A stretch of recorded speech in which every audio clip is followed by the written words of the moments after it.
شهادة بنكية. دايما بنسمع المصطلح ده بس في ناس كتير مش عارفين معناه.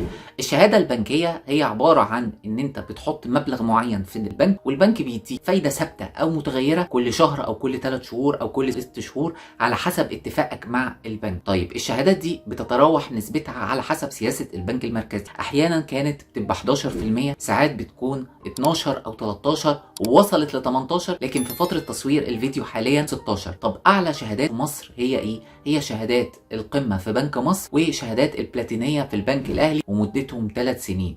طيب ايه شروط الحصول على الشهاده دي؟ يبقى عندك حساب جاري او توفير في البنك الاهلي او بنك مصر. طبعا اتكلمت على الشروط في فيديو سابق هتلاقوه في حرف الاي فوق. وكمان يبقى معاك مبلغ 1000 جنيه او مضاعفات، يعني ما ينفعش تفتح الشهاده دي ب 500 جنيه، لازم 1000 2000 3 وهكذا، ما ينفعش 1500، لازم مضاعفات ال 1000 جنيه. الشهاده دي لازم عشان تطلعها تبقى معدي ال 21 سنه. الشهاده دي مده صلاحيتها هي 3 سنين، وبتختار بقى يا اما تجدد تلقائيا يا اما انت اللي تروح الفرع بنفسك وتجددها او من الاونلاين بانكينج. الشهاده دي بتنزل لك عائد كل شهر او كل 3 شهور او كل 6 شهور على حسب بقى اتفاقك مع البنك او على حسب اختيارك على الموقع. مش هينفع تكسر الشهاده دي قبل 6 شهور لو حبيت ان انت تاخد او تسترد فلوس الشهاده دي، والبنك ساعتها هيخصم منك كل العوائد الزياده غير نسبه البنك. يعني مثلا لو جينا اتكلمنا على ان العائد 16% ونسبه البنك 7%، هتلاقي مخصوم منك حوالي 9% من الارباح اللي انت اخدتها. هل ممكن اكسر الشهاده دي لو الشهاده اتجددت بعد 3 سنين؟ ممكن تكسرها من اول يوم لان هي تعتبر بدايتها من ال3 سنين. طيب فلوس الشهاده دي بتنزل لك فين؟ بتنزل لك على الحساب اللي انت عامل عليه الشهاده. يعني لو حساب جاري هتلاقي الفلوس نازله لك على حسابك الجاري، لو عاملها على حساب التوفير هتلاقي الفلوس نازله على حساب التوفير،